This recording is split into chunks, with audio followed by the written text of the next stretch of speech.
Okay, good afternoon, and welcome to Stratford.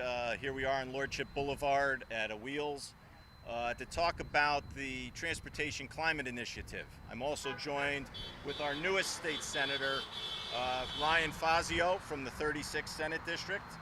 And the fact of the matter is, you know, we all want a clean environment. We want clean air, we want clean water, we want clean just the entire environment. As a matter of fact, we're only a few steps from both a U.S. Fish and Wildlife Preserve as well as an Autobahn site. So the environment is as important to us as it is to anyone.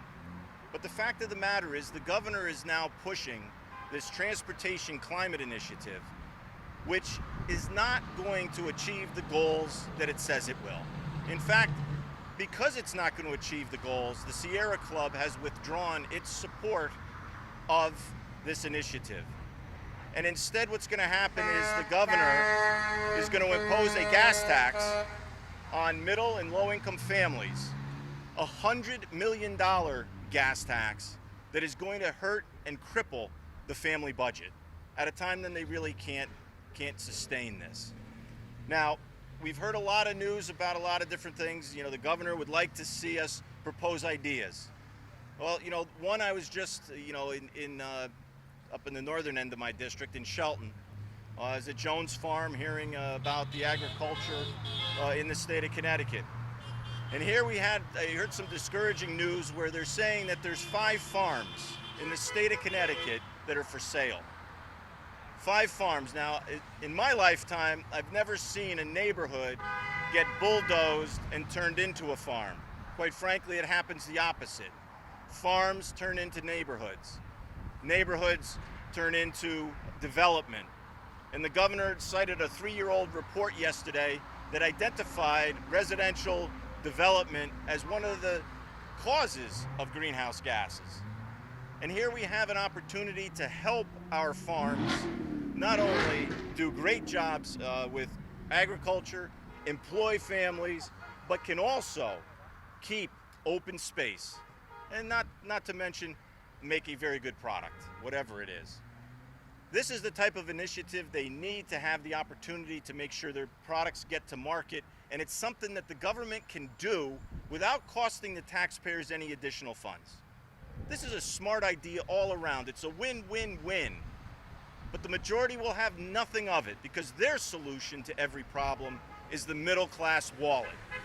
They put a $100 million tax on trucks a couple months ago, despite the fact that last year's budget was in surplus by a couple $100 million, despite the fact that this year's budget is balanced, despite the fact we have a historic high rainy day fund, and despite the fact that we got a couple $100 million sitting on the sidelines from our federal relief. Why are we going to go forward and tax Connecticut residents with another gas tax when even their president, President Biden, does not favor a gas tax? Let's wait to see what Washington is going to do. Get and see what kind of relief is coming from Washington and then propose and move forward with smart initiatives. Another thing that we've done unsuccessfully is asked our Connecticut delegation to Washington to see what they can do to work with their colleagues and to get New York, New Jersey, Ohio, and Pennsylvania to do the same thing. Because unless those states to our west, because the weather pattern blows west to east, unless that happens, Connecticut is not going to get the benefit from the investment they make. So with that, I'm going to turn it over to my colleague, Senator Fazio, for a few comments. I think Kevin's exactly right, that regular voters across our state now recognize the unreasonable burdens of our state government on middle-class families. In 2019, we passed a budget that increased taxes on the middle class in a regressive manner by around $2 billion. In 2021, even though we had a bipartisan budget that avoided tax increases, thanks to the one-time cash inflow of federal stimulus money, we also had a budget implementer that raised taxes by about $100 million.